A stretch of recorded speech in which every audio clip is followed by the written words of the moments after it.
Hello, this is Cristi Muro, and today I want to show you how to modify a landed cost that was created from multiple vendors. In a previous video, I have shown you how to modify a landed cost created from a single vendor. But in this video, we have a different scenario. We want to modify a landed cost that was created from multiple vendors. I tried to follow the same steps we used before. Normally, the way to adjust a landed cost is to create a new landed cost and copy the data from the old landed cost instead of copying from Goods Receipt PO. However, when the landed cost comes from multiple vendors, SAP doesn't give any option to modify it. I tested several ways and the system blocks all of them. So here I'm going to show you a workaround. So first, let's create a landed cost. So I'm going to go to purchasing, landed cost, and here I'm going to select my first vendor, and then I'm going to copy from the first Goods Receipt PO. In this case, I'm going to use the 1569. So here the system is pulling the data from the Goods Receipt PO, and then I'm going to select the second vendor, V0408. Here the system is asking me if I want to delete the previously selected vendor. No, I don't want to delete it. And then I'm going to click on copy from Goods Receipt PO, and I'm going to select the Goods Receipt PO from the second vendor. Click on choose. Same thing, the system is asking me if I want to delete the previously selected items. No, I don't want to delete them. And now, as you can see here, we have the 3 items from the Goods Receipt PO 1569 and 5070. If I go to vendors, here we have the 2 vendors. Now I'm going to go to cost, and for this landed cost, I'm going to set 100 for the insurance and 200 for the shipping. And I'm going to create the document. Okay, so I'm going to go back to see the amounts. So we have 100 for insurance and 200 for shipping. And let's see that I forgot to add storage, or I just want to add value for the storage. So I want to modify this. The landed cost that I want to modify is the number 20. So this is a 20. So I was like, okay, I just need to create a new one. So I'm going to do it the same way that I did it when I modified the landed cost from one vendor. So I click on copy from landed cost, and as you can see, the number 20 is not available. So I was thinking, oh, maybe I just need to add the other vendor as well. So I selected my second vendor.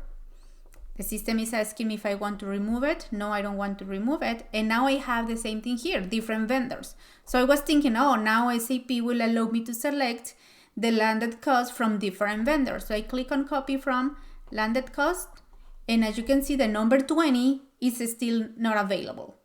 So SAP doesn't allow me to modify a landed cost, or it doesn't allow me to create a landed cost based on another landed cost when using multiple vendors. So the only way that I was able to do this was by creating a landed cost, a new landed cost, but from the Goods Receipt POs. For example, for the 1569 and for the 1570.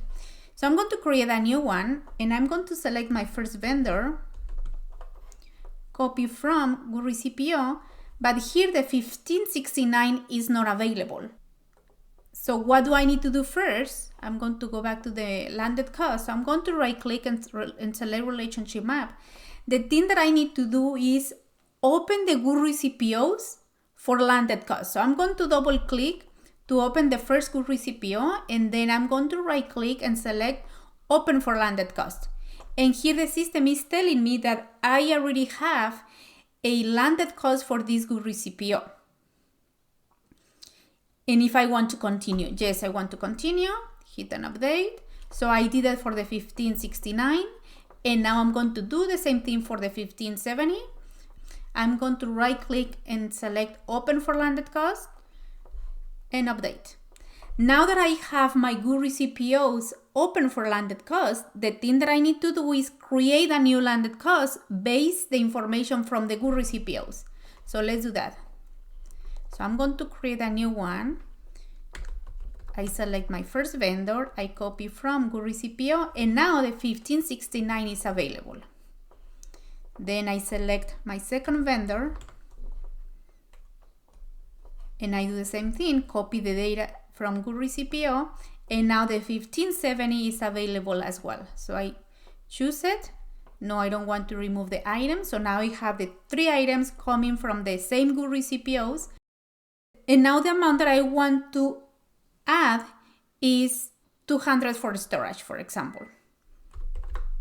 So I'm going to do that, and I'm going to create it.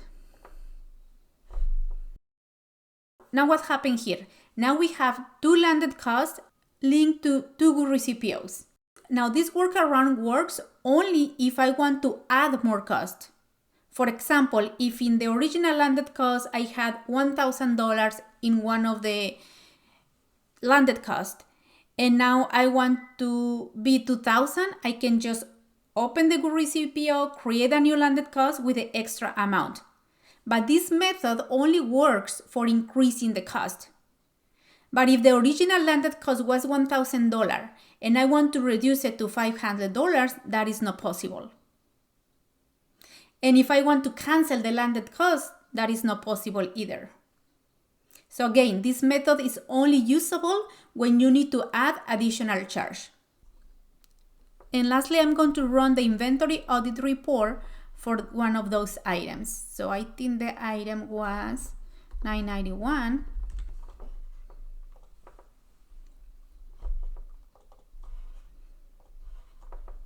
And as you can see here, we have the Goods Receipt PO 1569.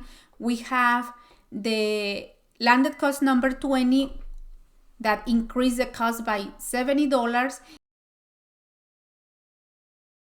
And then we have another landed cost that increased the value by $40. If I open the Goods Receipt PO and select relationship map, you will see that each Goods Receipt PO will have 2 landed costs. So again, this method is only usable when you need to add additional charge. So if you find a way to modify a landed cost to decrease the cost, please let me know. And that's it for today. Thank you for watching.